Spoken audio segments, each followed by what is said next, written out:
Central. Everybody say South Central. South Central. South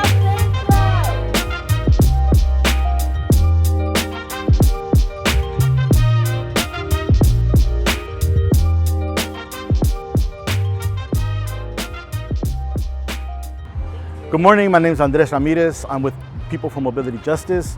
Today we're here with the South LA Resident Advisory Council to do a historic tour of South Central.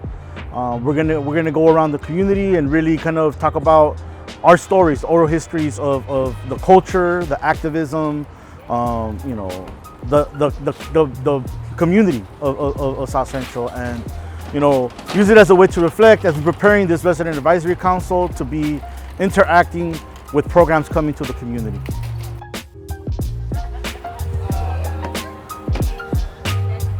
Here we go, here we go.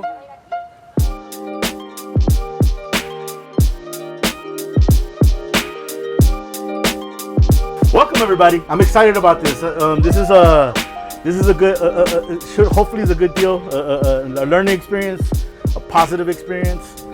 We're gonna be driving through the streets of South Central. It's always a great thing, right? Right. My stomping grounds as well, and everybody here, right? We live and work in South Central, right? And it's really what today's about is more than anything. It's about, you know, celebration, right? Celebrating our community for what our community really is, right? Our community is full of people. There's culture. There's love. There's food, right? Art. You name it, right? Oftentimes, the depiction of South Central is such a negative view, right? It's a dangerous place full of criminals and whatnot, right? And, you know, we're not about that life. We're about celebration of what we do. And it's really a transparent story, right? It's about telling our stories, right? Because these places that we're going, you don't necessarily find them in history books when you go to school. Right, I never got to that section that talks about South Central in my history book, except when they talk about the uprising in '92, right? Or the uprisings in '65, right? Always with a negative light, right? And so we're trying to rectify that. And you know, this is about sharing of this knowledge. This is not owned by anybody. This is the community's knowledge. So please take your notes, ask questions, because we want you to share this, you know, each one teach one kind of situation, right? Share this knowledge with you and yours, right? Because that's the only way we're gonna win this fight, right? I also want to be, you know, 100 with y'all. This is a transparent view of our histories, right? The good and the bad, right? So it's not gonna be by any means. What I mean with that, right, is, you know, there's parts in our history that's traumatizing. So I want to give a trigger warning for folks, especially folks who are around from back in the day, right? We're going to talk about some serious stuff, right? Some serious situations that occurred in our community, but we're also going to talk about the great things in our community, right? So it's a balance. As we're driving around, make sure to pay attention to the community, right? The streets we're driving through, the differences, right? Right now we're in the north side of South Central. You know, when we think about South Central, right? Like often, or South LA is often referred to, right? We're thinking about what are the community that we're thinking about, right? If you look at your presentation, there's a map there that I found that was probably the best encompassing. It's still missing some stuff, but it really shows that South Central is made up of a bunch of neighborhoods, right? A bunch of communities, and each community is unique. Each community it has its own style, its own culture, you know, families, stories, right? Roots, all that stuff, right? And it's important that we you know, recognize that, right? That we understand that, you know, South Central is more than just, you know, a name. It represents people, neighborhoods, right? And those are the neighborhoods we're looking to engage with, right? So this being on the north end of it, right? This is around the USC now as the USC community, right? You know, look at all the development around here, right? You're seeing, you know, protected bike lanes, right? University of South Central. That I would hope they would consider themselves like that, right? That's what it should be, for sure.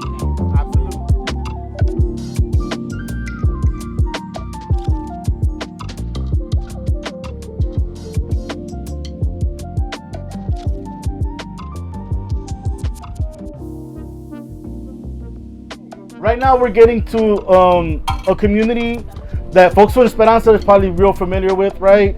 We're gonna be pulling up in front of the Estrella building in Estrella, across the street from Alenco oil drilling company.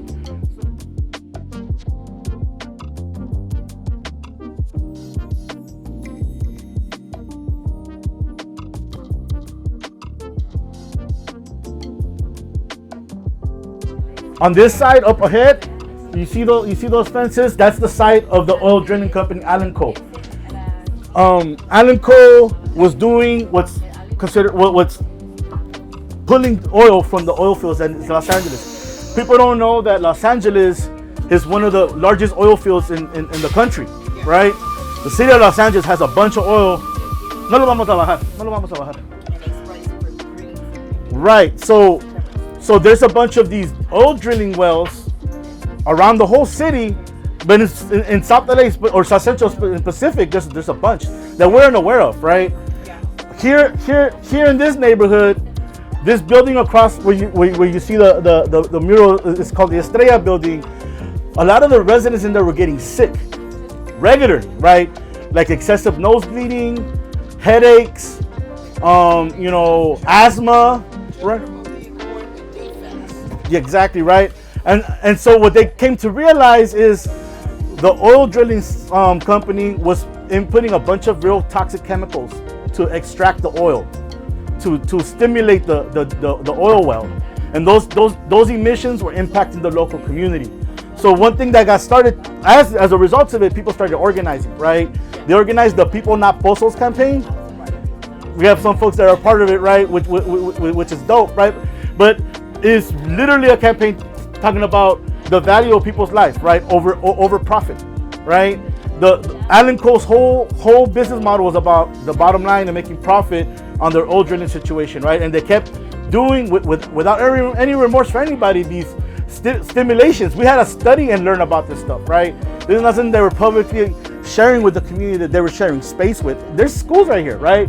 There's a child care center down the street. You know what I'm saying? This is all densely, residential areas, right? And this is all local residents, not student housing out here, right? And so, that campaign really kind of brought to light the problem of urban oil drilling in the city of Los Angeles as a whole. But the campaign started here in South Central, right? What I definitely want to uplift one of the leaders of that campaign as a little kid, Nayeli Cobo, was a young woman who was being impacted directly, right? Her and her mom, Monique, started this campaign and organized and eventually started a coalition called Stand LA that eventually got the city of Los Angeles and the county of Los Angeles to pass a policy to close and end all urban oil drilling in the city of Los Angeles, right? Which is a big deal. This is a conversation about direct impact of climate change. We're talking about South Central being red when you see that the Calenvaro scheme that we showed y'all in earlier trainings, right? This is part of the reasons, right? There's just a lack of respect for Black and brown lives, straight up, right? And it takes our effort as community to organize to change that fact. And I like to celebrate this campaign because this is a dub. This is a win. It took years, decades. I met Nayeli when she was like 9 years old. She's 23 now. You know what I'm saying? She just received the Goldman Environmental, Goldman Environmental Award, right? Which is like the Nobel Prize for environmental justice champions. This is someone who's in this community, right? Those are the heroes we need to elevate, right? Because people talk about South Central, oh, no one talks about South Central. Actually, environmental justice champions, right, are from here, born and bred. You know what I'm saying? And these are the stories we need to share with you.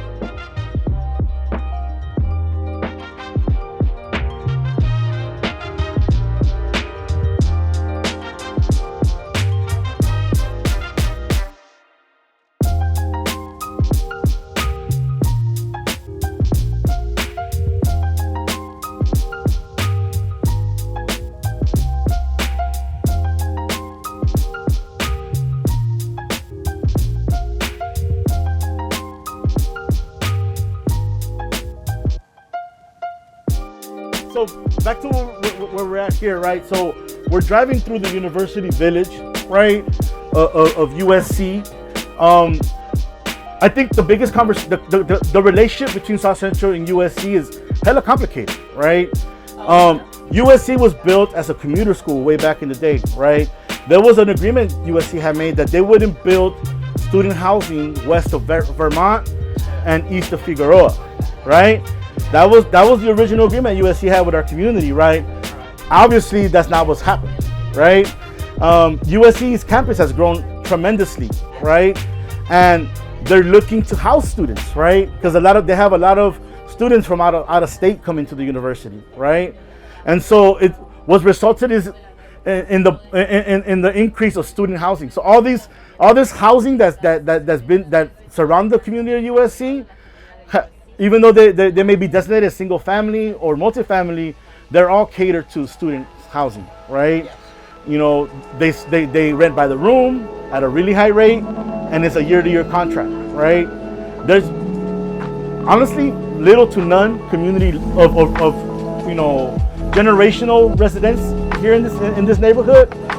Not too much, right? You got to start getting to like Normandy when you start seeing that more often, right? I think that's an important conversation to have about this. The original gentrifier in South Central was USC, right? And it's no coincidence why you'll see at USC them accessing stuff like micromobility, right? You see the scooters here, you see the bike share here, right? You'll see the car share here, right?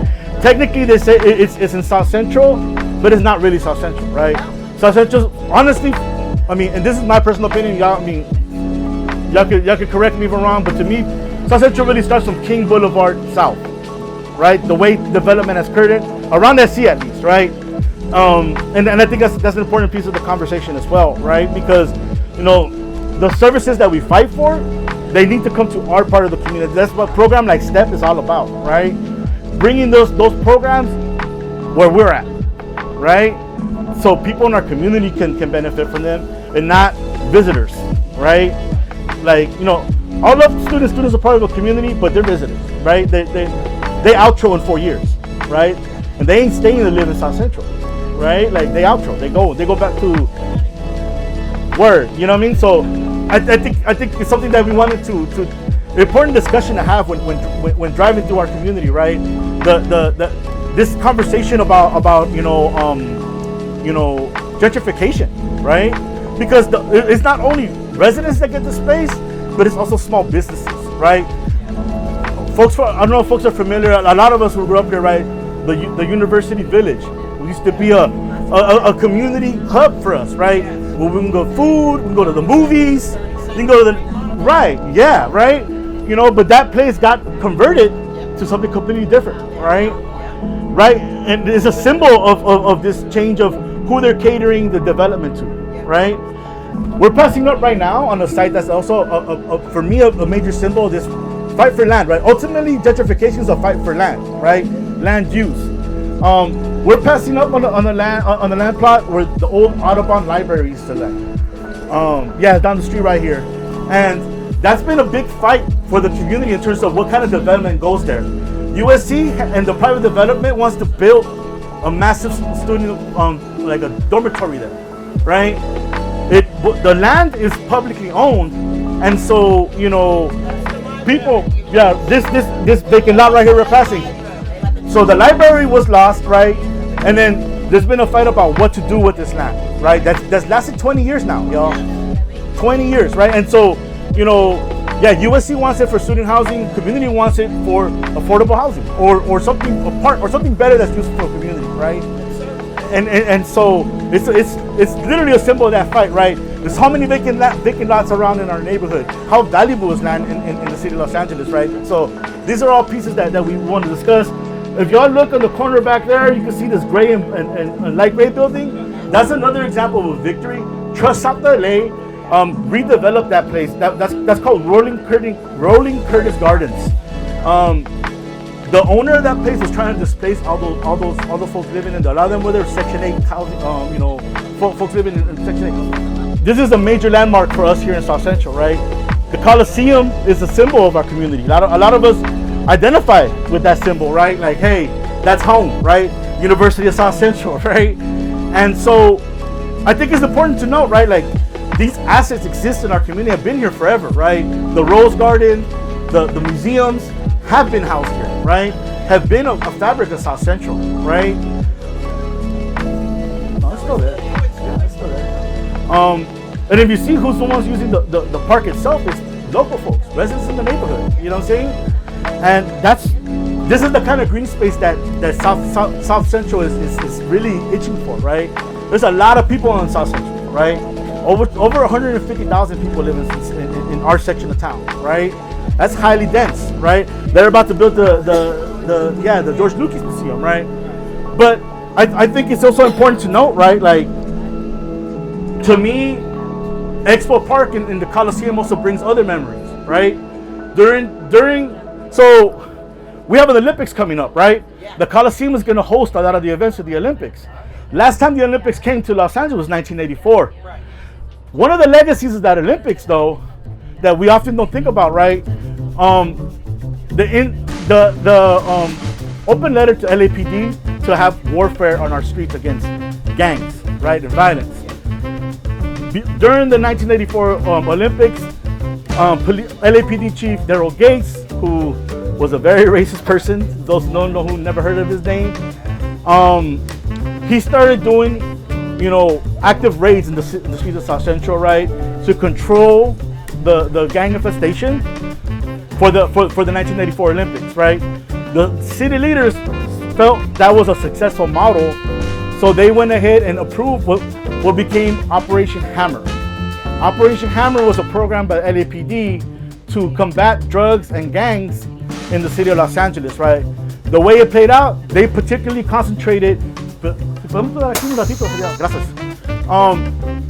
What's it called? The communities that got impacted the highest was Boyle Heights and South Central, right? They would do raids, right, of black and brown youth, right, whether or not they were gangs, right? And they were big about sending messages to these communities, right? So there's too many big events around this neighborhood that comes to mind, right? One occurred in April of 1988. LAPD did a massive sweep, right, in the streets of South Central. Over 2,000 youth were arrested in the same day. That's so many that the precincts couldn't handle processing. So they ended up doing the processing out here in the parking lot of the Coliseum. So if you could imagine that day, right, the chaos, because all their families were outside the perimeter trying to figure out what's happening to their fam, right? Like, police was just grabbing folks, right? Like, that's when the whole gang junction concept was created, right? More than two is considered a gang, right? And people were processed, people were put in the system. That really felt an invasion of the community, right? The other instance occurred later on that year in August on 39th and Dalton. So I don't know if folks of longtime residents may remember this, right? So one of the things Operation Hammer introduced was the concept of a battering ram, right? Literally a tank to knock out a wall of somebody's house, right? Word.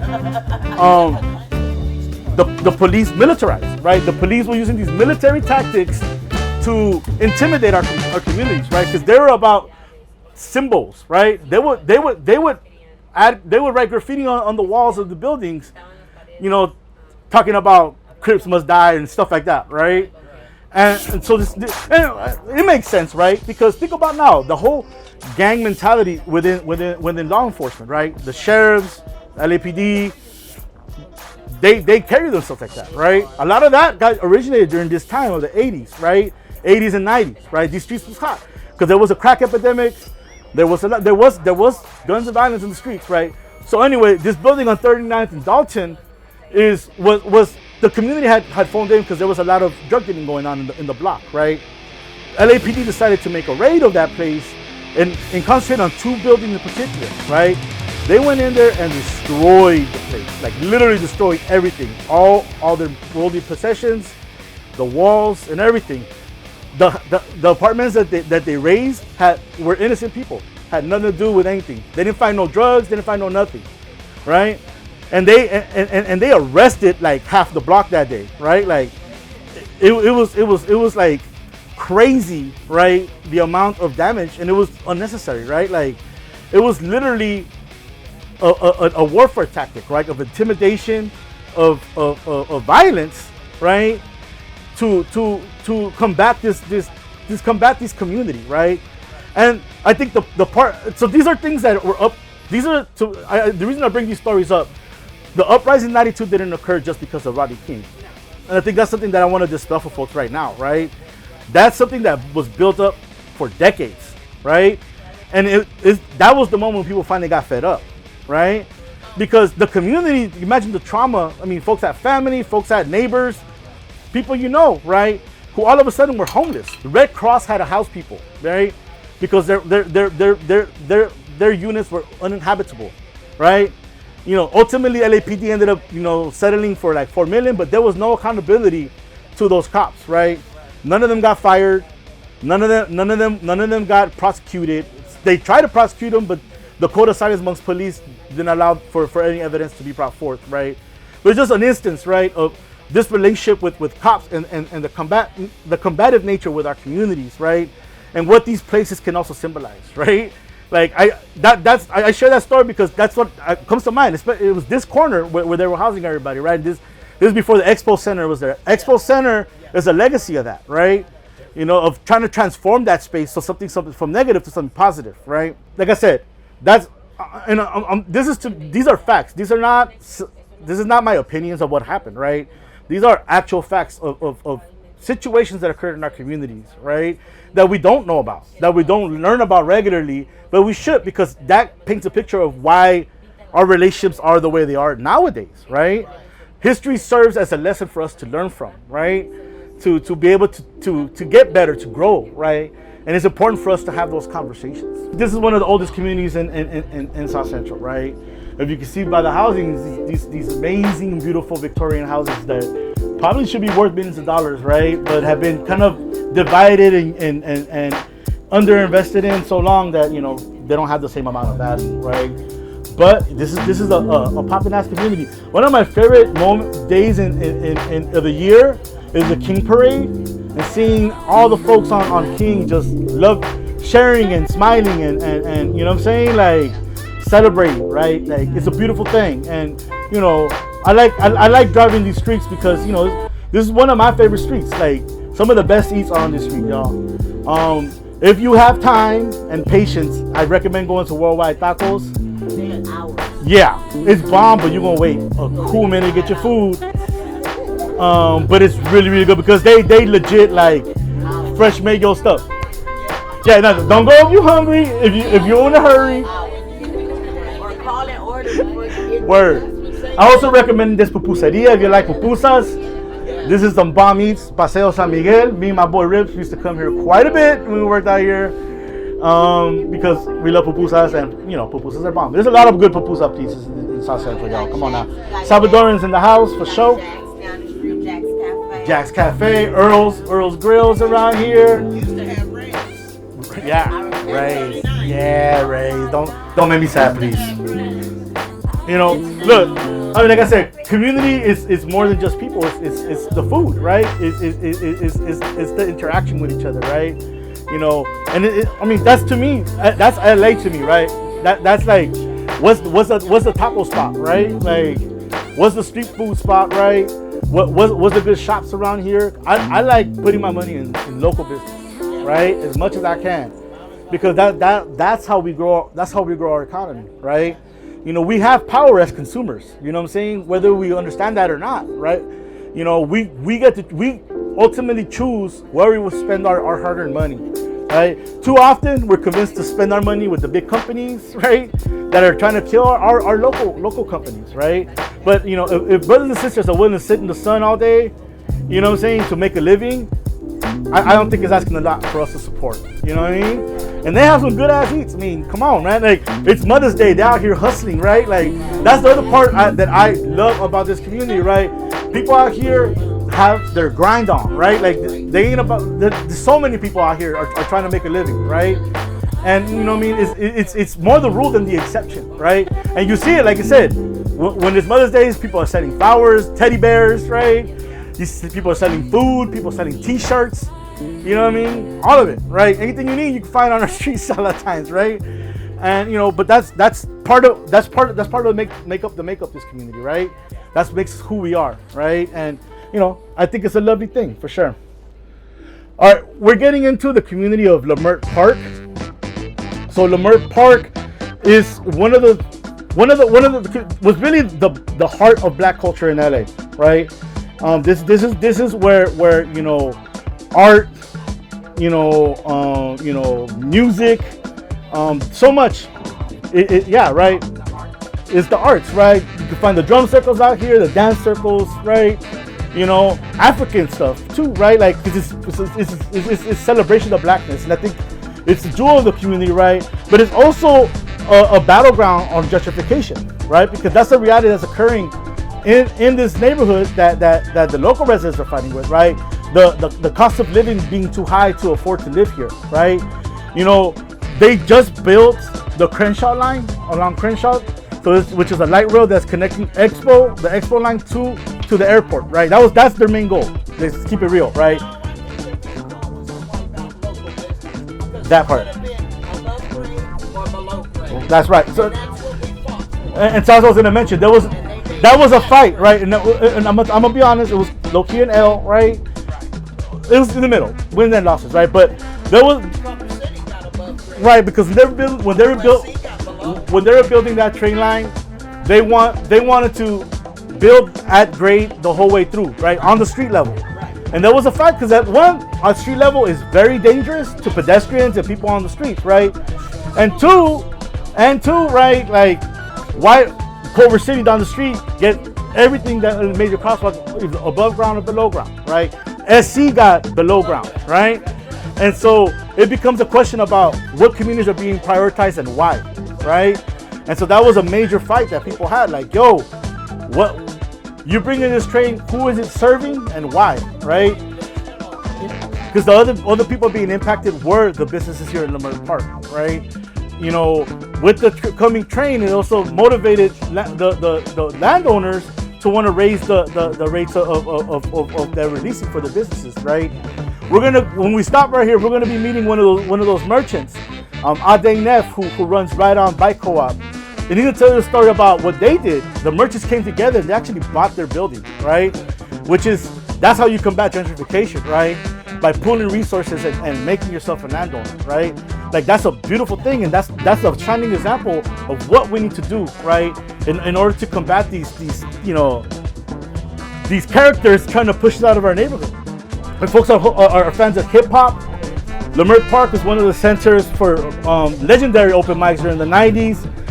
Project Blow, Chaos Network, The Good Cafe were all places that hit up and coming local artists that were looking to express themselves through hip hop and poetry were able to come and share their art, right?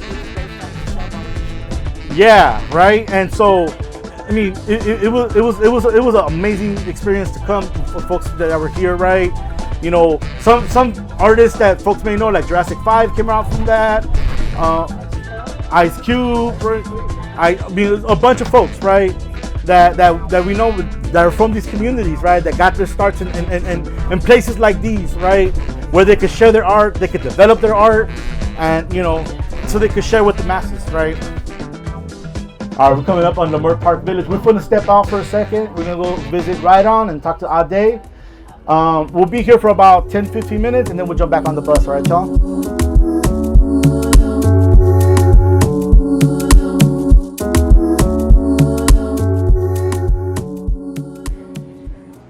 Hi, welcome and thank you for coming. Welcome to Right On Bike Shop and Co-op. I started this around over 10 years ago. And we've been here repairing bikes, selling bikes, and also teaching people how to be safe on bicycles. We do community bike rides around the community as well. And a few years ago, we were able to come together to buy this property. So 4 of us, Soul Folks, myself, Haroon, no, not Haroon, but Hot and Cool, and Dr. Dove. Dr. Dove. Yeah, we all came together and we were able to buy the building through a pilot program with the Holly Mitchell's office, actually. So they supported it, and Wells Fargo also gave us some money to purchase this building to fight off the gentrification that was happening in the community. So we have a couple of years, we'll be like knocking this building down and rebuilding and put affordable housing and more businesses in the community as well too, so yeah. So we are also developers as well, but developing in a way that's beneficial for the community and by the community, you know, so. Yes. Did Fabio get involved with you guys? No, Fabio did not get involved with us. Yeah, him and his partner decided not to join. It was a couple, everybody had a chance to participate, but everybody didn't participate. Man. But the four of us did. And so one of the biggest programs that we have right now is this bicycle library project that Lena shared with you about. And so we have several partners, PMJ, which is People for Mobility Justice, Trust South LA, Scope, Esperanza, and we have Strategy Center, Ride With Us. A lot of these organizations have been doing work with the community for a long time, so it's really an honor for me to be able to do this project with them to make sure that we have good transportation options available to us that we wouldn't normally have in our community. You know, so we're getting like, these bikes are like really nice bikes. They're like part of top of the line electric bikes that you have, you know, so we're trying to make sure that we have some good quality stuff within the community and like figure out a way to make it sustainable as well. Yeah. Yes. It's pretty fairly new, right? Yes. How is the program been going so far? Sorry, can you speak up a little bit? I was just saying that the program is fairly new, but I'm curious as to how the program is doing. Like, have people came and like got some bikes or like have training? So we're almost launching right now. We're doing like a pre-launch thing. So we have a small number of people that we're training with the bikes, and just to, you know, to also get some feedback on how we can make sure the program is running as good as it could possibly run once we do the full launch. So right now we do have a lot of people that are interested, that are very excited about the project. You know, it's the first one like it in South LA, but I think even in the country, right? It's like, there's not a program like this right now, so. Yes. Question. I mean, just the mindset behind what the range are. What is the range that somebody can buy one of these? I know these are not for sale, but like the quality of the bike, the range. Oh, that's funny because she had the same question. Dígame. And go ahead. After 6 months, what would it cost per month of the bike? After 6 months, what we're working on making it available to the participants at below market value. I guess to me it's like just bringing on this project, which it's still rolling. It's just like the funding behind it. How was that? Like, what was the mindset behind that to be able to get just the bikes and all, and like funding to be able to start this program? Well, I think part of the issue is like when we think about some of the stuff that our communities have had to suffer through, right? So like you think about the digital divide, right? Where like everybody's moving into this computer technology world, but like the folks within our communities have been separated from that, right? So what certain government nonprofits would do is just like, okay, let's make sure folks within these communities are able to get computers, get educated in classes on these computers. So it's a similar thing with this new mode of transportation that's happening now. Electric bikes are like a big thing now. It's kind of like the future, right? But how does that impact us, and how do we interact with this new technology within our communities? So CARB, California Air Resource Board, LADOT came together and put up a grant to make sure that folks within our communities are able to have access to this new form of transportation that's moving forward. So that's where the funding is coming from. And so this is a pilot program to see how we can affect people's lives with these e-bikes, and then also figure out how we can make that a larger project across the country and the nation. What is the market value of one of the bikes? The market value for one of these bikes, though, like this one is like closer to like 3,000. So yeah. Yes. Going back to the questions about market value. Once you've gotten through the free leasing period and we start leasing it on a monthly basis, is the monthly cost a sliding scale, or is it one fixed amount per per bike? And then the other thing is there any financing, especially for those that may not have great credit or any credit at all? How easily will it be to be able to actually get one once you have to be responsible? Okay. Did you have? The moment you take them, you're responsible. Well, he's Yeah. But there is, so for the first 6 months of operation, it's completely free. After that, people who qualify, I think, for the Metro Life program, it will continue to be free. Those other people, after that, there will be a sliding scale of costs. We have not determined what that cost is yet, because we have to evaluate the cost to run the program, so that we're actually looking at real numbers to decide, and then have conversations with the users to talk about how this program is also increased or impacted their lives, what they can afford to pay. You know, we don't want to just say this is the price, because we don't know, you know, in those situations what folks can afford to pay. So we want to create something that makes them accessible always. So in essence, what you're answering the question is not Yeah, just sliding based on the scale. market No, it's price not based on the market value. It's a whole bunch No, of it has nothing to do with that. It's about Yeah. making these bikes accessible to our community. Right. That's the goal. That's the goal. that's Yeah. And Yeah. that was Yeah. included, so the reason why LADOT got this grant from CARP was because of the, how to close the gap from like. Can you social- repeat that? I'm sorry. Yeah, so this money comes from the state CARP department, and so it's a grant that LADOT wrote to try to close the equity gap, the fact that, you know, a lot of the people here in South LA either bike, take the bus, or walk. There aren't a lot of people who own vehicles, and so to get them to work or school, the idea is if we introduce these into the community, because they're e-bikes, you're lowering the GHG emissions, but then you're also bringing the equity piece to it.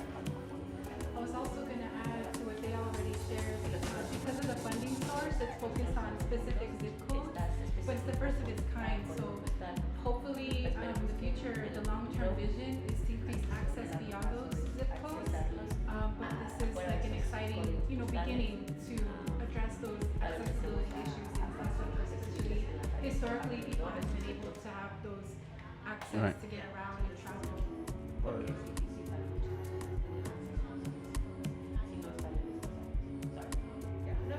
Sure. How long is the grant?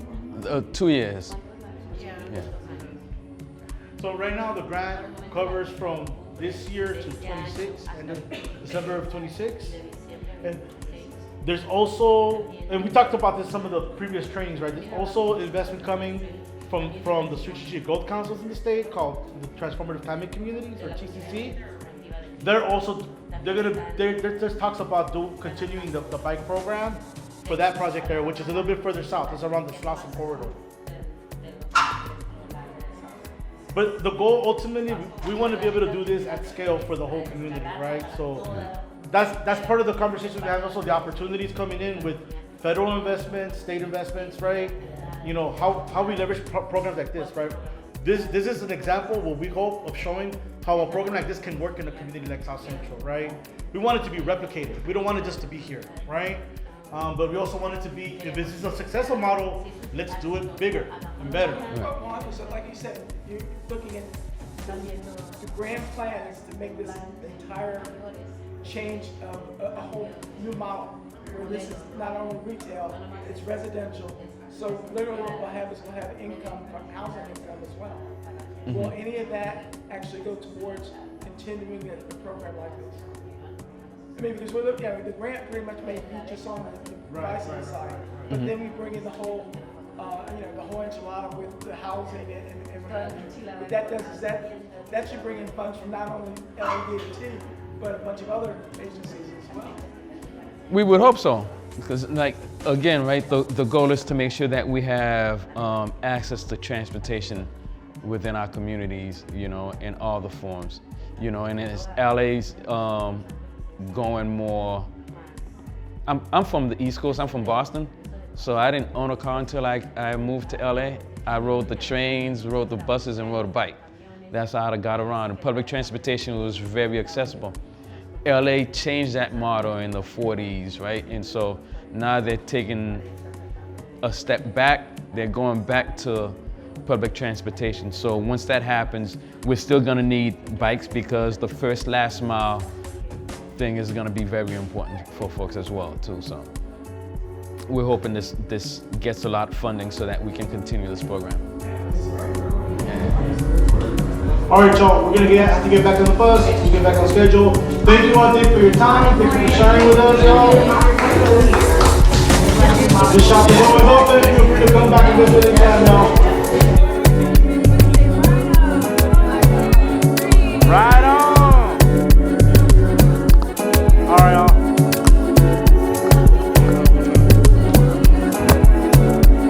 All right, let's roll the bus. Huh? On the bus, back on the bus.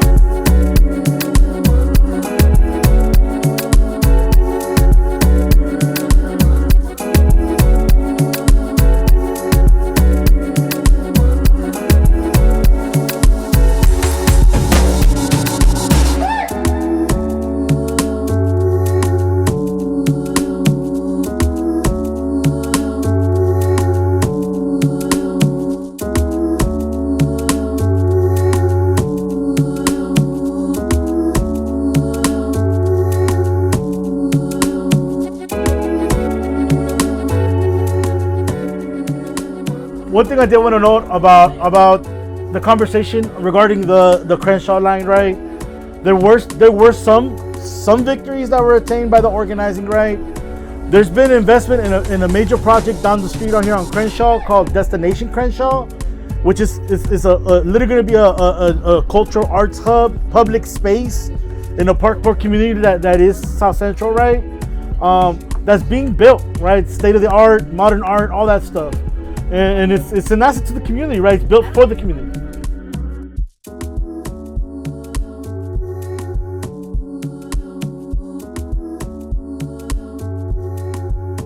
So yeah, so you know, it's something that I think we definitely want to note, right? A1 burger. Yeah. A1 burger is fire for sure. We do a food tour sometimes. We do a taco tour of South Central too.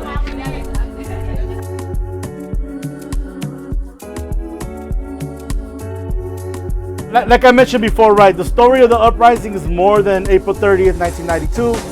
That's when things finally came to a heat, right? So we talked earlier about, you know, the instances of police brutality, the instances of violence in the community, right? That had been building up for years, right? We're gonna make another stop at a mural for Latasha Harlins, but Latasha Harlins' story also was a real like moment that set edge in the community, right? That had just built up, right? Until when it finally blew here on this intersection, right? Of Florence and Normandy. So, I mean, going back on what people were reacting to that day. In 1991, a motorist named Rodney King was pulled over by LAPD out in the San Fernando Valley after a short, chase, right? They pulled him over, and he ended up getting brutalized by 4 LAPD officers, right? The murder of Latasha Harlins, right? She was a 15-year-old young woman, honor student, right? She went in the morning to get some orange juice at Empire Liquor, which is over on 91st, was on 91st and Broadway, right? The store was owned by a Korean lady. I'm forgetting the name. It's on the paper. I forget. Yeah, but Sung Ja-do, right? And so they had interactions. Soon thought that Latasha was trying to steal the orange juice. Latasha had the money to pay for it. There was an interaction where Latasha felt disrespected and pushed her, and when she walked away, Miss Du brought out a gun and shot her in the back of the head, right? All this was captured on camera. All this, there was witnesses, right? Obviously, there was a trial that occurred. So trip on this, right? When Natasha died, that was literally 2 weeks after the Rodney King beating, right? So this is like back to back, right? The trial occurred later that year, right? Even though the jury found her guilty of manslaughter, right? The judge decided to only sentence Ms. due to what was it? Like 400 of community service, 5 months probation, right? And a fine of $500, right? So pretty much what the value of a black life was, right? In essence, to at least in the perspective of that judge, right? You know, people in the community really felt this was a massive. Absolutely. I mean, that's an instance of that, right? To this day, it's still a problem, right?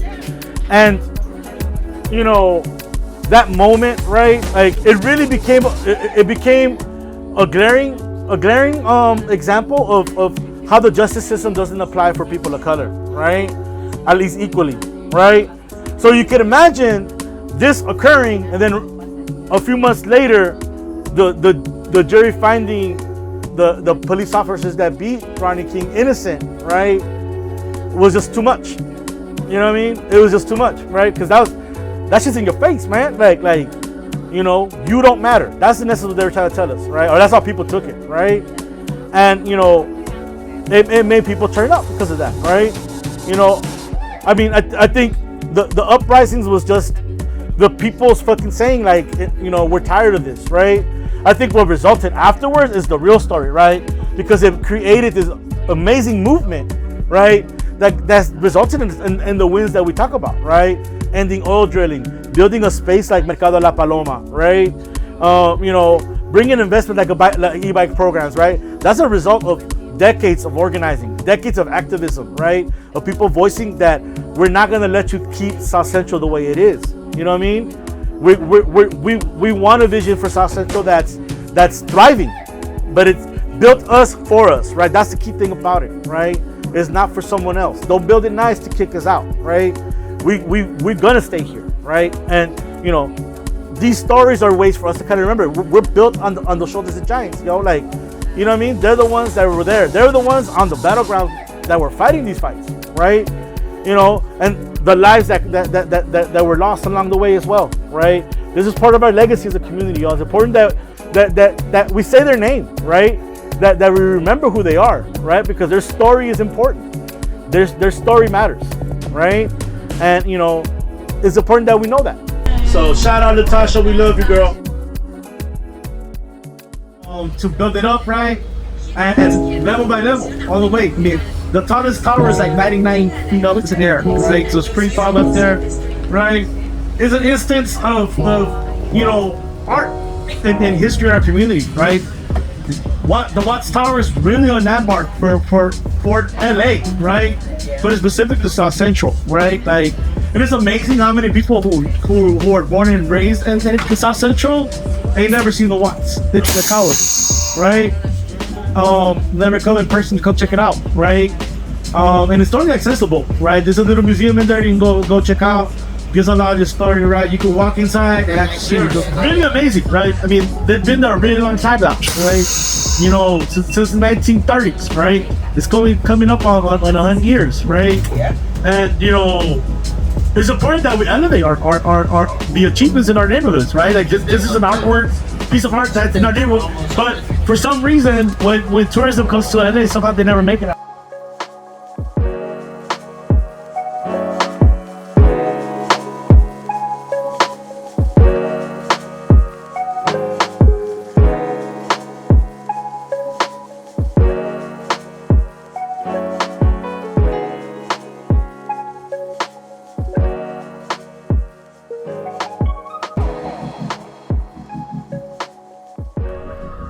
This is Ted Watkins Park, y'all. Ted Watkins is the founder of WLCAC. You know, they've done a lot of work, especially around environmental justice and land use. Actually, they've purchased property out here and made it community assets and stuff. So big ups. And I mean, you know, what I mean, this is one of our community, you know, champions that, you know, we should know about. You know what I mean? Not just a random name.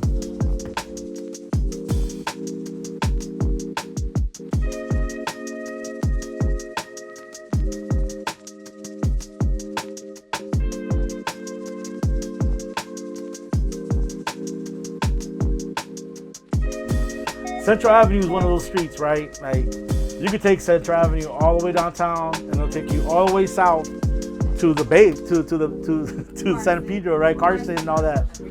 And you know, you go through every community through there, right? And so it's one of those streets. Because of that, I think it's important. Central Avenue is part of the conversation when it comes to environmental justice in this community, right? So the way the city was organized, I mean, the ports are a major part of the economy for the city of Los Angeles, right? Over there in San Pedro and Long Beach. All that merchandise needs to be brought in to the rail yards, which are found out here in like Commerce and you know, near the downtown area, right? The corridor designated for that has been Alameda. That's why Alameda has that major train tracks that they finally built underground. Back in the day, those used to be above ground. So you can get stuck in Alameda for a cool minute, right? Because it's those long trains coming from the ports. But Alameda also it was organized so it could handle the traffic of the trailers, right? Now the amount of traffic has led trailers to seek other routes to go north-south, and one of them being here Central Avenue, right? It's part of the reason why Central Avenue's streets are so beat up looking, right? Like so many potholes and stuff like that, right? It's the weight of the big trucks that have really like impacted the conditions of these roads, right? And you know, we're over here sharing these roads with these big trucks, right? Like, you know, it's part of what makes it the most dangerous. Central Avenue is one of the high injury network corridors, which means has the highest numbers of traffic collisions and fatalities, right? With pedestrians, transit riders, and cyclists, right? A lot of it has to do with how the street is organized, right? Now, I want folks to remember how the streets look like when we were around USC, right? When we was driving on Figueroa, did those streets feel like they were unsafe for pedestrians and transit riders? Now look at this street, right? Folks are literally sitting on the sidewalk waiting on the damn bus, right? Like, there's no shade, right? You know what I mean? There's even a lack of maintenance. There's weeds and stuff growing off of the sidewalks, right? Like, you know what I mean? Like, it gives a different feel, right? In terms of prioritization, valuing, right? And that's the part where I think the accountability is an important piece of this conversation, right? Y'all role as RAC members sitting on steering committees, you have an opportunity to talk to these agencies and hold them accountable to what their job is supposed to be, right? And that's this, because I guarantee you, those agencies, the people doing these projects, they never come out here to take a look at our streets and how they are like this. They should get out of the damn office, go check out where you're supposed to be planning some project, right? So you have a feel of what's really the situation, and not base your decisions on like Google Maps or data charts or whatever it is they use to inform their decisions, right? It has to be a mix of both, right? You know, and if they're not gonna do that, then y'all role is so important because you are the expertise of these streets, not them. They might know their little language about planning and engineering, that's cool, right? But they don't know this community. The experts of this community are you, right? Because you live here, you breathe here, walk here, drive here, you do everything here, right? And so your perspective is important, y'all. Over here to your right, y'all, damn, I almost forgot this piece. So a key moment for South Central occurred in 1979. This site right here was now the post office, been the post office for a long time. Used to be the site of a Goodyear tire plant, all right? That provided thousands of jobs in South Central, union paying jobs, right? People were able to buy homes, send their kids to college, all that stuff, working in this factory. It occurred, I'm sorry? Your Goodyear blimp will be housed here too, right? That factory closed in 1979 when Goodyear decided to move their operations elsewhere, right? So what did that create? This sudden hole of employment for a lot of middle class jobs, all of a sudden, right? Right around that time was when crack was introduced into our community, right? So it was this crazy explosion in terms, right? Mental health crisis, right? Because you can imagine folks who had been used to providing for their families being unemployed, unable to find new work because there was no other jobs, right? And then you know, you out here in your mind with that stuff, right? It made no wonder why crack blew up in the neighborhood, right? That wasn't a coincidence, y'all. It's important that we know these stories, right? Because the cycle of poverty has not always existed, right? South Central was a suburb, right? Originally was a suburb to the city of Los Angeles, right? It was a decision to disinvest that's created the reality that we live in now, right?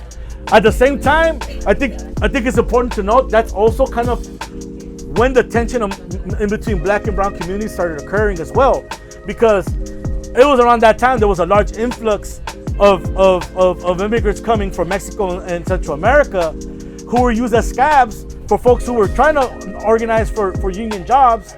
And these companies, these factories, a lot of these factories, right, are paying people sweatshop labor, right? And I'm not about active. I mean, you see some of these factories out here, they're active. They're doing manufacturing and stuff, right? And who are they employing? Is undocumented workers for the most part, right? They're not employing folks from the community like that, right? And it creates this tension, right? Because you can't blame immigrants for them. That's a situation that they have to make do with whatever they do, right?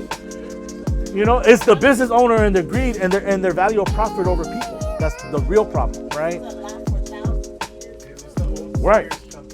This was the old Sears company that was an abandoned factory for years, for decades, right? It finally got converted into this commercial center, right? Word, you know what I mean? So all these stories, y'all, I'm saying Central Avenue is a great street to drive on because there's so much stories to it, right? Like, you know, right. We're also here on Slauson. Yeah, we're on Slauson, right? So we're coming up on Slauson, y'all. My man's right here, grew up around the corner, so he's nostalgic as hell right now. So Slauson Avenue is another important piece I did want to bring up. We mentioned it in our previous presentations. So there's a big conversion occurring on Slauson right now. So the railroad tracks that have been housed there forever, right, are being transformed into a bike pedestrian path, right? The transit stops along Slauson are being upgraded to be more friendly to transit riders, right? And they're widening the streets to make more room for also, you know, vehicular traffic, right? But there's a major project that's an investment that's coming to the community of South Central, right? I mentioned the TCC program earlier. That's partly helping to fund this. That's a $35 million investment that's coming to South Central. That's helping to create some of these transformations, right? So you can imagine, I mean, for folks who grew up around, you know, you stayed away from Slauson, right? Slauson is crazy. And it's crazy because there's schools and stuff here. Kids are there on the rocks, standing there waiting for the bus and stuff, right? And, you know, no space for sidewalks and none of that stuff, right? So it's been a long time, you know, and it's been a long effort to get there, right? The campaign to transform Slauson has started like 15 years ago, right? You know, the owners of the rail lines were basically gouged the city to sell them the land back, right? So they could convert the space, right? You know what I mean? Profit over people, man. That's the problem, right? And so, you know, it's something I do want to note, right? I mean, that is a victory, though. You know what I'm saying? The transformation, once it's done, is going to connect the Crenshaw line to the Blue Line, and eventually they're going to expand it, and it's going to connect. That trail is going to take you all the way to the LA River. Rail to river. Okay. That's the ultimate goal. Los Angeles had this thing called the Housing Covenant, which defined where certain communities could live, right? In essence, if you were black and brown, you were designated certain areas of the city you could live in and others that you can't, right? Central Avenue was that border for black communities in Los Angeles, right? So people of color could only live east of Central, right? And south, right? So this street was literally the border, right? Where people couldn't own property, legally couldn't own property, and couldn't hold business and whatnot, right? So during the 1920s and 30s, the jazz scene was the major kind of entertainment business in the country, right? So a lot of those major jazz artists would come to LA to go perform at the fancy hotels and in Hollywood, Beverly Hills, the West Side, right? But they weren't allowed to stay there, right?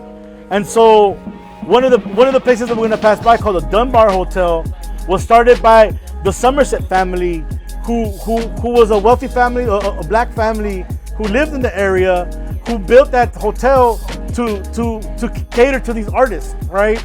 And around it built the jazz scene in Los Angeles during that time, right? So you can imagine back in those days, there was a bunch of like jazz clubs and other eateries and hotels where the major artists of the time, like, you know, Etta James, Billie Holiday, you know, all these famous jazz artists would come, and this is where they kicked it when they came to LA, right? This was the scene, right? And that legacy exists to this day, right? Every year, a jazz festival is organized on Central Avenue. The street is closed. You see the jazz logo that's put right there in the corner, right? You know, there's recognition of that story, right? But it's embedded in this redlining, right? These marking of a map of Los Angeles, and you can see the legacy of that, right? Because it's those communities that were red back then that are red to this day, right? They're the ones that are red with the Calvin viral screen, right? They're the ones where you can see the underinvestment, right? This is Dunbar up here to the right. The other piece that I did want to talk about Central Avenue is right here on 41st Street. 41st and Central was where the Black Panthers headquarters was located during the 1960s. They were organizing free breakfast programs in the community, right? This place was destroyed in 1969 by LAPD when they introduced the SWAT team for the first time, and literally it was like 50 officers versus 13 people, and these guys were militarized. They had machine guns, they had their tanks, they had bombs, literally, right? Fortunately, no one was killed. People were shot and hurt, right? But in essence, that killed the Black Panther Party in Los Angeles, right? A lot of this was motivated by a program that was started by the FBI called COINTELPRO. That's a policy that J. Edgar Hoover for the FBI created to basically target civil rights groups as threats to the national security. So yeah, I mean, COINTELPRO is what motivated LAPD to come and attack the Black Panther Party headquarters. It also is tied to the murder of the two leaders of the Black Panther Party in Los Angeles, you know, Bunchy Carter and John Huggins, who actually were murdered on the UCLA campus earlier that year, right? So this is targeted, right, because they were organizing the gangs to come together to organize in behalf of the communities, and that's what was viewed as a threat, right? And it's part of the legacy. I mean, it occurred right down the street right here, right? Like it's one of those stories that, like, you know, shaped the interaction with police in our communities, right? You know, it was a kind of a picture of the 1960s in general, right? Of white supremacy against people of color, right? But it's to show, right? Even in Los Angeles, what people consider a liberal hotbed, this is part of our stories, right? That racism was alive and well out here too. You know what I mean? And our ancestors dealt with that, right? And had to deal with it. I also want to mention, we weren't able to make the stop due to the size of our bus, but I do want to give a shout out to another place that's around here, the South Central Farm. That story is a very important story to tell. There's a link, and on the presentation, y'all look, I put a link to different resources that on all this stuff that we've been talking about, that y'all can look at. There's pictures too, right? So the South Central Farm was housed about a mile east of here on this massive plain lot. It was like 16 acres, right? 44 acres, I'm sorry. And it was the largest urban farm in the country at the time, right? This is in the early 2000s. The history of it was, there was a plan to create a trash incinerator on that land that the community organized to stop, right? Because nobody wanted a trash incinerator in their neighborhood, right? Based on that victory, people organized to use that land for something more purposeful for the community.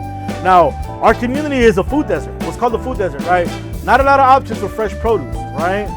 So the way they try to address that was literally building a farm in the middle of the neighborhood, right?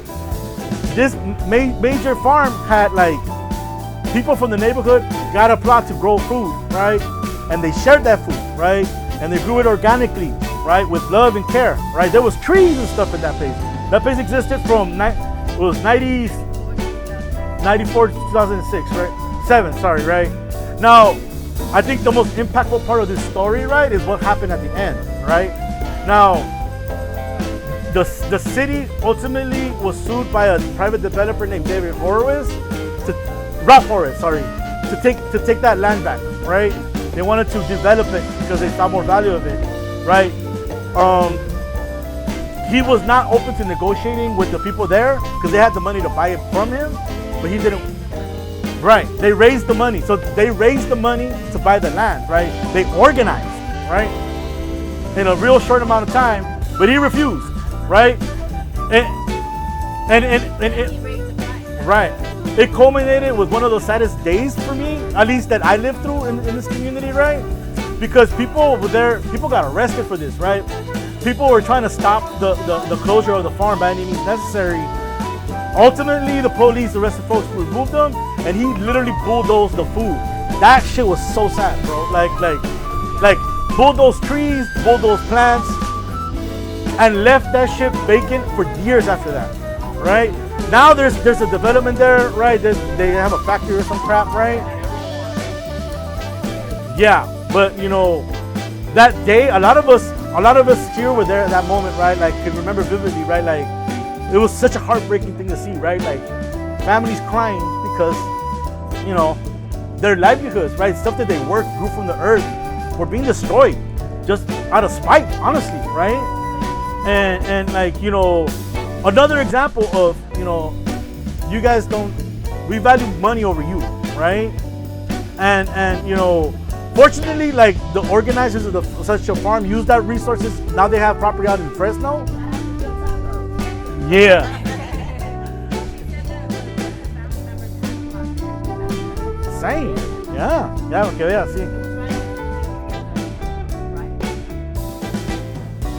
Word, you know what I mean? And so these battles are about, I mean, these are land use battles, right? Like, how is property going to be used in our community, and by who, and for whose benefit, right? And you know, there's a lot of time. I mean, now equity is thrown as an important word of how to deal with these issues, right? Or rectify these issues. Personally, I feel like the language of equity is something that's been co-opted, right? Not everybody says equity because it's sexy, right? I think honestly, what we need to start talking about for our community is really reparations, right? Like, all these injustices our generations of our community has lived through has not been rectified, right? That no one has been held accountable for these actions, right? For the benefits it did on our backs and on our blood, right? And you know, there needs to be that reckoning, right? And it's only going to happen if we demand it, right? Nothing, as you can see from our history of being in this community, nothing's ever given to us, right? We got to demand. We got to take what we need for our next generation to live better, right? And so hopefully this story. I mean, there's so much more we could talk about. I mean, we could do this story all day, really, if we wanted to, right? But you know, I see. Hopefully, this is a snapshot, right, of knowing like a little bit about the background of our amazing community, right? South Central is a reason people love being from here, right? It's a reason folks have that pride and that love, right? Regardless of all the stuff folks overcome, right? Because it's the people that make this community, right? It's these stories, it's this culture, this art that we value, right? You know, think about the good stuff we found on the drive, right? The amazing art, you know, the amazing food, right? I'm hungry too, believe me. Like, seeing them pupusas and all that, like, was looking bomb, right? But you know, that's South Central, right? That's how we get down out here, right? And that's what makes us who we are. But yeah, we're on our way back to Mercado de la Paloma. Hopefully, folks enjoyed this. And yeah, we'll see you in the next class next week. All right.